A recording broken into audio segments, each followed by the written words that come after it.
Bonjour à tous et bienvenue sur Bordeaux TV. Aujourd'hui, nous allons parler événementiel avec une société qui s'appelle Côte Ouest, qui est basée à Bordeaux. Et nous avons avec nous son fondateur et son directeur, bien sûr, François Parot. Bonjour. Bonjour. Et merci de venir sur notre plateau. Avec plaisir. Donc on va parler aujourd'hui événement. Alors Côte Ouest, c'est né comment cette histoire? Alors cette histoire, c'est né il y a bien longtemps, hein, ça va faire un peu plus de 20 ans. Moi, j'avais travaillé dans le spectacle. Ouais. J'avais un parcours de plusieurs années dans le spectacle vivant avec un festival à Bordeaux qui s'appelait Sigma. Et puis j'ai organisé des tournées avec le danseur Patrick Dupont. Mais j'étais aussi, donc je suis parti de Bordeaux pour aller vivre à Nancy, à Paris, à Barcelone, un peu partout. Et puis j'ai eu envie de revenir dans ma ville, me rapprocher de mes enfants aussi. Et à ce moment-là, deux mairies m'ont appelé pour créer un événement qui s'appelait les Feux de Garonne, qui était un événement gratuit à Bègles, et la mairie d'Andernos pour reprendre un festival de jazz qui battait un peu de l'aile et retrouver une nouvelle formule. Et à partir de là, eh bien, moi j'ai pu exprimer le savoir-faire que j'avais acquis dans toutes ces années, et j'ai monté une agence de création d'événements, au départ d'événements culturels, d'événements publics, et on a fait des événements culturels gratuits, ce qui à l'époque n'était pas bien vu du tout, puisque la culture devait être payante, et nous on la rendait gratuite. Aujourd'hui c'est courant, il y a beaucoup d'événements culturels de bon niveau gratuits, mais autrefois ça a été un peu compliqué de commencer comme ça. Alors, juste ce festival de musique à Andernos par exemple, c'est un festival où il y a eu des grandes pointures qui sont venues.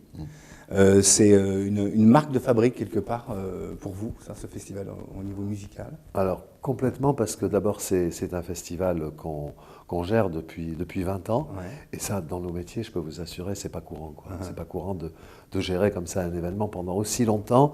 Donc on a grandi avec ce festival, on a appris notre métier et on est surtout resté en relation avec les artistes. Alors le jazz, ça peut être considéré comme une vieille musique, mais en fait le jazz c'est une musique qui se renouvelle tout le temps, avec de nouveaux artistes, puisqu'on n'est plus trop dans le registre des gens très connus, parce que voilà, c'est gratuit, il y a donc un budget qui est limité, mais on a quand même découvert des gens plutôt sympas comme Ben Oncle Soul, qu'on a été les premiers à acheter.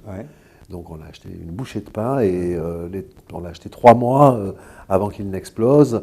On a eu Imani qui est venu aussi, qui est une très belle artiste. Donc du coup c'est un festival qui est devenu, oui, pour nous une marque de fabrique, et puis un vrai attachement. On retrouve cette ville avec plaisir. C'est affectif, hein, c'est ce qu'on... Ça l'est devenu, ça l'est devenu, puisqu'on est, nous, à chaque fois contents de partir comme ça au mois de juillet. On a l'impression de partir en vacances. C'est un peu de travail, c'est aussi un peu de vacances, c'est génial, on adore ça. Puis il fait beau, les gens sont dans un bon état d'esprit aussi, ils ont envie ils sont prêts à écouter, à prendre, quoi. Complètement, c'est des belles émotions, parce qu'en plus on s'adresse à des artistes qui sont plutôt des artistes ouverts, c'est gratuit, donc les gens, il faut quand même les attraper, les intéresser. Et ça donne effectivement des moments comme ça où le temps est un peu suspendu, et on travaille pour ça, on travaille pour que les gens se rencontrent, pour que les gens éprouvent des émotions ensemble, et effectivement la musique ça aide beaucoup à ça, avec un environnement qui est plutôt mignon là-bas, le temps qui est agréable. Oui, on adore cet événement. On va revenir à Bordeaux avec tous les événements qui sont faits ici à Bordeaux. On en a beaucoup, hein. La fête du vin, la fête du fleuve. Alors ça, c'est aussi des choses des événements que vous avez créés au départ? Alors, on est quand même plusieurs. On est quand même plusieurs, il faut rendre à César ce qui est à César. C'est-à-dire, on m'a appelé en 98 pour, on va dire, un peu mettre en place l'organisation pratique de ces événements, qui était donc une initiative du maire, d'Alain Juppé, qui a voulu créer un événement festif dans cette ville un peu froide, un peu endormie, autour du vin. Donc le vin, c'était pas forcément un truc qu'on dégustait du bout des lèvres, c'est aussi quelque chose de convivial, un outil de partage, si je puis dire. Et donc on a participé effectivement à cette aventure, et on y participe toujours. Alors les choses se sont structurées, l'Office de tourisme a pris la première fête du vin et l'a organisée, puis Bordeaux Grands Événements est arrivé. Donc pour gérer les fêtes du vin, les fêtes du fleuve. Et nous, on est fidèles au rendez-vous, effectivement. Moi, j'ai une équipe d'une dizaine de personnes qui travaillent d'arrache-pied, d'ailleurs en ce moment, pour la prochaine fête du vin qui accueille Los Angeles en plus. Donc ça va être Hollywood, ça va être super. On avait aussi un événement qui était très intéressant, je trouvais, c'est Evento, à Alors, l'époque. moi j'ai adoré. Moi Ouais. j'ai adoré Evento parce que cette ville est orpheline de ce festival Sigma dont on parle encore beaucoup. Et Evento, ça a ramené un petit parfum d'abord de création, de soufre, tout le monde n'adorait pas, tout le monde n'était pas content. Mais l'événement, c'est aussi fait pour ça. C'est fait aussi pour casser le quotidien. Donc ça a donné des choses très visuelles, comme la passerelle de Kawamata. C'était un très beau moment pour les gens. Les gens adoraient ça. Moi, je me rappelle, j'ai offert le privilège à mon petit garçon qui avait 7 ans d'être le premier à traverser la passerelle de Kawamata. Il s'en souvient encore et je crois qu'il s'en souviendra toute sa vie. Ça sera marqué. Ouais. Rien que pour ça, j'étais ravi de le faire. Mais au-delà de ça, c'est un événement qui nous a permis de rencontrer des artistes très intéressants, certains connus, d'autres non, et puis de faire connaissance avec ce monstre sacré qui est toujours Michelangelo Pistoletto. Ouais. Qui est très particulier. Ouais, on avait interviewé. C'est quelqu'un d'assez complexe à cerner, mais qui nous a un peu poussé dans nos retranchements et qui a proposé aux Bordelais des choses très radicales, très particulières, pas forcément très spectaculaires. On a fait un spectacle devant le Grand Théâtre avec Pippo Del Bono, qui a donné un quart d'heure de célébrité à un musicien qui doit être Rome, je pense, qu'on voit dans les rues. Il l'a monté sur scène et ce type a chanté sa complainte avec des projections magnifiques sur le Grand Hôtel. Enfin voilà, il fallait le faire. Il fallait le faire, c'était plutôt amusant. Et on fait ce métier pour créer des moments comme ça, des moments différents, particuliers, où il y a de l'émotion, et dans l'émotion, des fois, il y a de la colère. Mais c'est pas important. Voilà, il faut aussi, des fois, bousculer un peu les choses pour les faire avancer. Et on a donc alors, cette fête du vin, cette fête du fleuve, et puis l'an dernier, on a eu la Solitaire du Figaro, qui est aussi... Alors là, c'était effectivement dans un autre registre, c'est-à-dire un événement sportif, qui est très très bien tombé, parce qu'autant la fête du vin est une fête qui est très lisible, voilà, le vin à Bordeaux, bon, ça coule de source, si je puis dire. Le fleuve, c'est plus compliqué. Bordeaux a une relation un peu plus compliquée avec ce fleuve, qui est dangereux, il y a quand même beaucoup de jeunes qui s'y noient. Donc, il était temps on parle beaucoup de réconcilier Bordeaux avec son fleuve, mais c'est pas simple, parce que ce fleuve, il est dangereux aussi quand même, malgré la traversée de Bordeaux à la nage, qui est un moment marrant, mais enfin, on ne peut pas s'y baigner, quoi. Et là, le fait d'avoir organisé le départ de cette course a déjà attiré beaucoup les médias et donné une dimension complètement différente à la fête du fleuve. Et je crois que la fête du fleuve, elle a trouvé le contenu qu'il lui fallait. Et puis rencontrer les équipes de Penduic, la société qui gère ces courses, c'est des grands professionnels. Ça a ramené des nouveaux partenaires, ça a amené du spectacle. Les skippers, quand ils sont arrivés à Bordeaux, là, ils nous en ont témoigné. Ils n'ont jamais eu autant de monde sur un départ. Donc Bordeaux a su vraiment les accueillir. Et quand je me rappelle, voilà, il y a 25 ans, Bordeaux, la ville endormie, elle est bien réveillée aujourd'hui. C'est clair. Et en parlant du fleuve, pour finir sur les événements, on a eu aussi un très bel événement, c'était l'inauguration du pont, ici, avec un feu d'artifice magnifique. Là, je crois que là, on a vraiment eu quelque chose d'exceptionnel. Ça aussi, ça fait partie de vos métiers. Alors complètement. Alors l'inauguration du pont, c'était un moment très très intéressant parce que le public était extrêmement intéressé par ce pont, avait envie de marcher. Voilà, en plus, c'était proche du 1er janvier. Les gens avaient vraiment envie de le découvrir. Et puis, ce qu'il y a d'intéressant dans ce métier, c'est qu'aujourd'hui, le pont, ça y est, c'est banalisé, on y passe en voiture. Là, on l'a offert aux piétons, donc ils ont pu marcher pour la seule et unique fois de leur vie sur ce pont.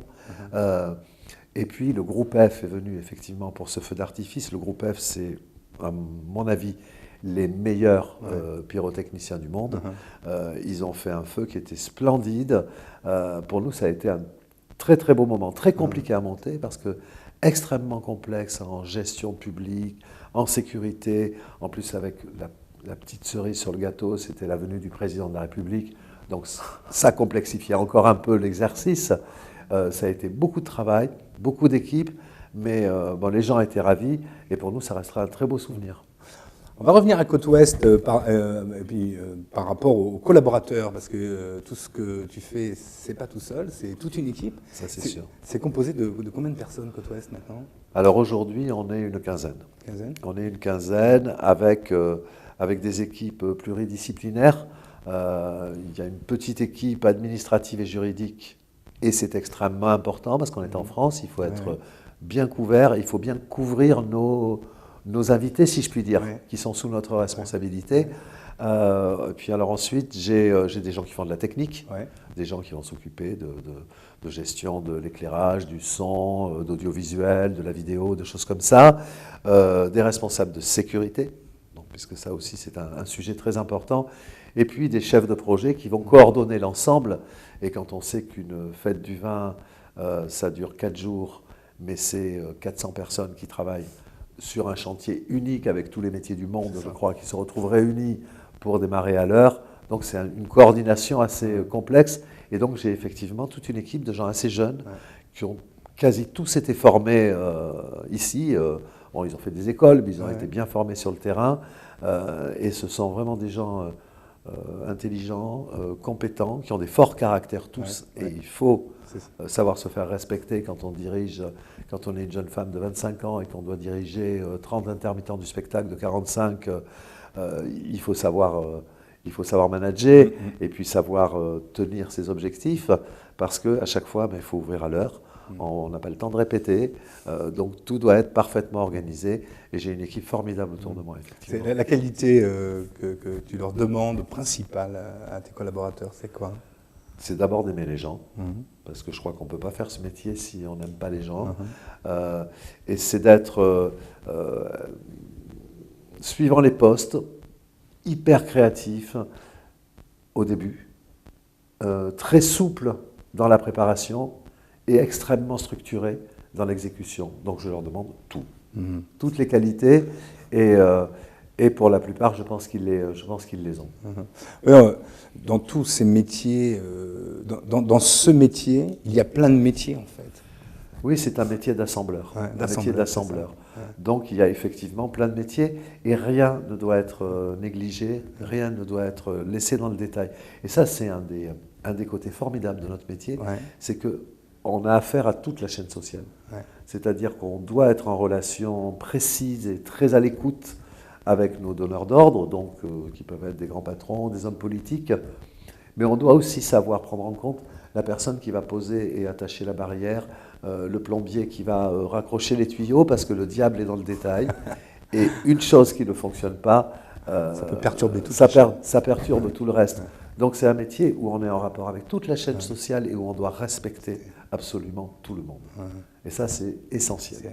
On travaille beaucoup en amont. On travaille beaucoup en amont sur ce genre de métier. La préparation est capitale. La préparation est capitale. Alors, la préparation, elle passe par plein de stades, plein d'étapes de validation, des rétro-plannings qui démarrent, on va dire, qui vont être hebdomadaires pour finir par des conducteurs qui sont à la seconde, où on va faire intervenir les agents de sécurité, la Croix-Rouge, les médecins, les traiteurs, les électriciens, les sonorisateurs, la police, les agents de sécurité. Tout ça, c'est un maillage qui effectivement est écrit sur le papier, et puis après, il faut mettre tout ça en musique, et c'est génial.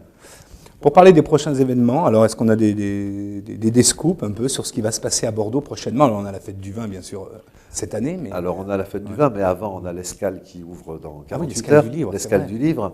On prépare aussi, alors c'est un petit peu plus tard, un agora qui va être très spécial et très, très étendu dans la ville. Il va y avoir beaucoup de surprises autour d'Agora, cette biennale formidable, sur laquelle on travaille avec une très grande scénographe, et je pense que la scénographie va être remarquable. Nous, on est ravis de travailler avec cette dame. Que vous dire, on monte aussi, il va se passer des choses du côté du chantier de la gare Saint-Jean, puisqu'il y a une nouvelle gare qui va voir le jour. Donc là, on a pas mal d'inaugurations. On a dans le quartier Sainte-Catherine, là, il y a tout un projet immobilier avec des magasins qui vont ouvrir. Donc on va lancer tout ça par, je pense, un moment un moment assez sympa. Et puis on part de Bordeaux, on part à Cherbourg dans quelques jours. Mais c'est pas seulement que bordelais, vous travaillez au niveau national et international. Alors, international, de temps en temps, on a fait un très beau spectacle pour inaugurer le festival de Casablanca, où au mois de juillet, je crois que c'était, on a fait tomber de la neige sur la place Mohamed V. C'était génial, les Marocains ne savaient plus où ils étaient. Et voilà, donc on était à l'Olympia avec le CIVB. Je pense que ça va être une très belle fête du vin, avec un beau festival de musique, le Bordeaux Music Festival, avec l'avenue d'artistes comme Didi Bridgewater qui va rencontrer l'Orchestre National de Bordeaux-Aquitaine, Cassa, Earth, Wind and Fire. Enfin voilà, des choses quand même qui sont plutôt sympas. Une nuit Hollywood, voilà, des choses. Il y a beaucoup de choses en préparation. Il y en a tellement que j'aurais besoin de mes notes pour savoir. Mais effectivement, il y a beaucoup de choses qui se préparent. Et cette ville, elle est sacrément. Je demandais aux gens de la mairie avec lesquels on travaille beaucoup, les services techniques, combien ils géraient d'événements par an. Et ils me disaient, entre les kermesses et les grands événements qu'on fait ensemble, tiens, on a Primrose bientôt, la compétition de tennis, ils me disaient qu'ils géraient jusqu'à 2000 événements par an. D'accord. Donc c'est une ville qui s'est quand même bien réveillée. Il y a encore plein de choses à faire, parce qu'on est, je crois, au début. L'événement, c'est quelque chose qu'on a besoin de fabriquer aujourd'hui. Parce que l'événement, c'est la rencontre. Et dans notre vie où on ne se rencontre plus que sur la toile, la rencontre humaine comme ça, je crois que les gens en ont besoin. Les gens, on a besoin de se rencontrer. Ça existe depuis toujours. Et les gens ont besoin de se rencontrer pour plein de choses. Pour s'amuser, pour s'aimer, mais aussi pour travailler, pour échanger, pour produire. Pour se développer. Pour se développer. Et du coup, nos métiers deviennent de plus en plus spécialisés. Et je crois de plus en plus essentiel à la marche de la vie et de cette vie aujourd'hui. Donc, je pense qu'on est sur un métier qui existe depuis longtemps, mais qui devient tous les jours un nouveau métier. Et c'est ce qu'il y a de formidable, parce qu'on est dans notre époque. Et notre époque, elle n'est pas faite que de crise. Elle est aussi faite de beaux moments, quoi. Eh bien, merci beaucoup. Merci à vous. D'être venu sur le plateau. Et puis, donc, Salon du Livre, il ne faut pas oublier, donc sur Bordeaux TV, ça se passe à partir de demain. De demain, tout à fait. L'escale du livre. Voilà, et sur Bordeaux TV, on va suivre aussi ça. Merci beaucoup, François, et à très bientôt sur Bordeaux TV, bien sûr. Merci. À bientôt. Au revoir.